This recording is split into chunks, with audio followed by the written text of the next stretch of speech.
A tecnologia volta a ser protagonista na política e não dá para ignorar isso em um mundo tão digital. Na terça, o Tribunal Superior Eleitoral, o TSE, aprovou instruções para o pleito municipal desse ano. E os usos de redes sociais e inteligência artificial nas campanhas chamaram atenção. Mas, apesar de positivas e bem produzidas, elas não dizem como identificar e punir todos os crimes eleitorais no ciberespaço, que só aumentam. Enquanto isso, a tecnologia continua favorecendo criminosos. Claro que a medida gerou uma polêmica instantânea.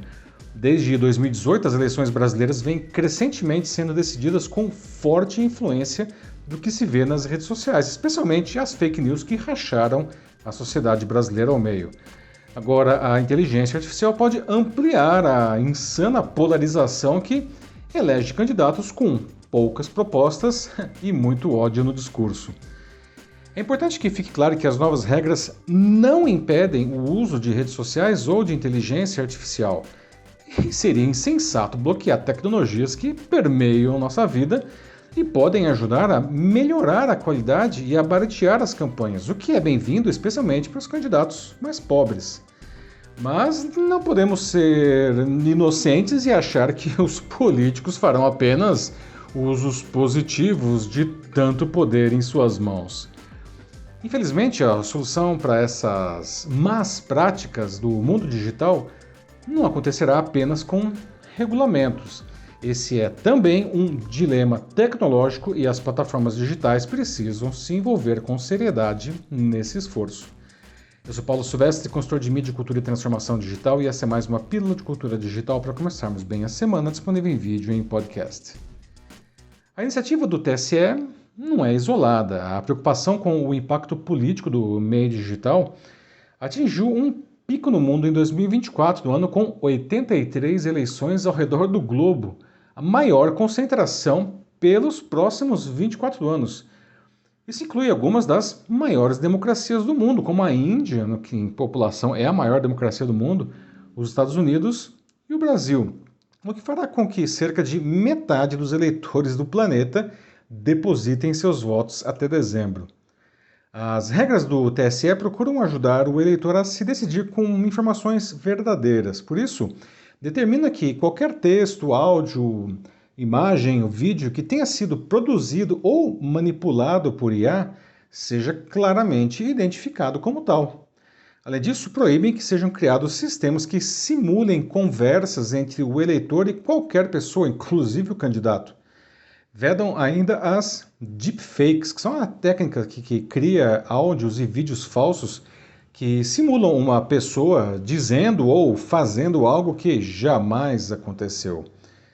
Além de não praticar nada disso, candidatos e partidos deverão denunciar fraudes à Justiça Eleitoral.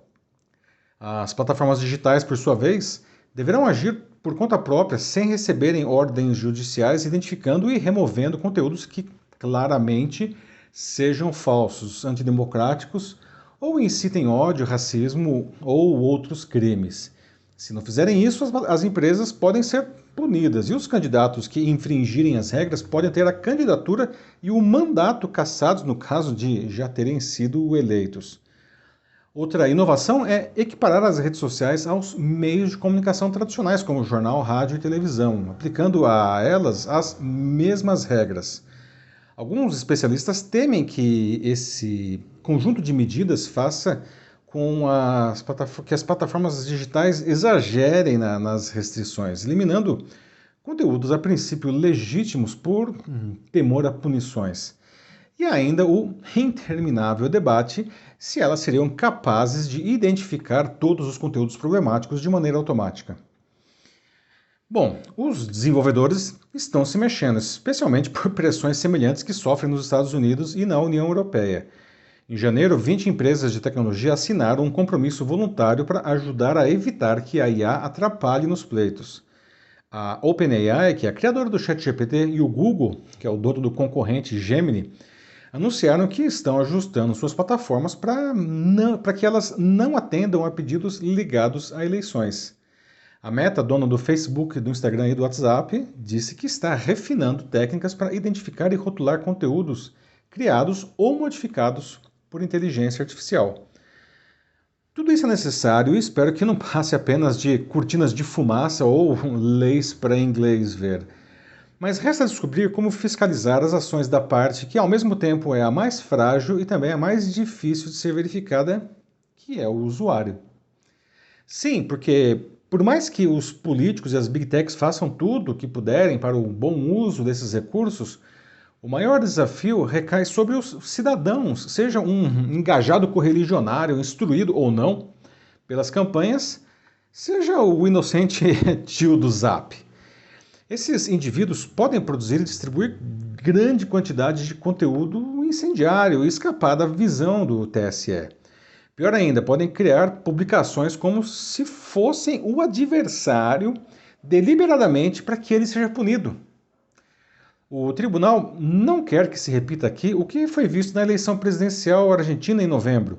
Lá, as equipes dos candidatos que foram para o segundo turno, que foi o peronista Sérgio Massa e o ultraliberal Javier Milei, fizeram amplo uso da IA para denegrir a imagem dos adversários. Em outro caso internacional, os moradores de New Hampshire, nos Estados Unidos, receberam ligações de um robô com a voz do presidente Joe Biden dizendo para que não votassem nas primárias do estado no mês passado. E por aqui no Brasil, um áudio com a voz do prefeito de Manaus, o Davi Almeida, circulou em dezembro com ofensas contra professores. E os dois casos eram falsos, claro. Esse é um jogo de gato e rato, né? Porque a tecnologia evolui muito mais rapidamente que a legislação e os criminosos se valem disso. Mas o gato tem que se mexer, né?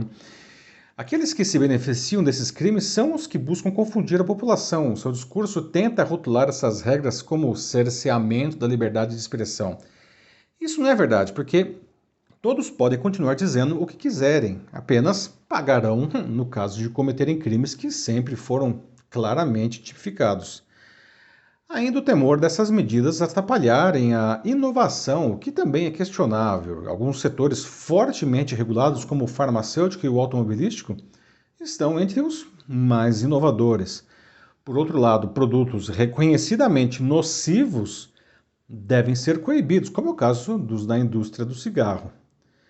A inteligência artificial vem eliminando a fronteira entre conteúdos verdadeiros e falsos. Não se pode achar que os cidadãos, até os especialistas, consigam identificar mentiras tão bem criadas, mesmo impactando decisivamente o seu futuro. E as Big Techs reconhecidamente fazem menos do que poderiam e deveriam para se evitar isso, né? A ausência de regras não torna uma sociedade livre, mas anárquica. A verdadeira liberdade vem de termos acesso a informações confiáveis que nos ajudem a fazer as melhores escolhas para uma sociedade melhor e mais justa para todos. Ao invés de atrapalhar, a tecnologia deve nos ajudar nessa tarefa. E ela pode fazer isso. É isso aí, meus amigos. Bom, a inteligência artificial está posta, né? Essa é uma realidade e ela vai só aumentar daqui para frente. Nós precisamos realmente compreender essa tecnologia e nos apropriarmos dela, inclusive no nosso cotidiano pessoal e profissional. Você tem feito isso a propósito? Se você quiser debater sobre isso na sua empresa ou instituição, mande uma mensagem aqui para mim que vai ser um prazer conversar com vocês. Eu sou Paulo Silvestre, consultor de mídia, cultura e transformação digital. Um fraternal abraço. Tchau.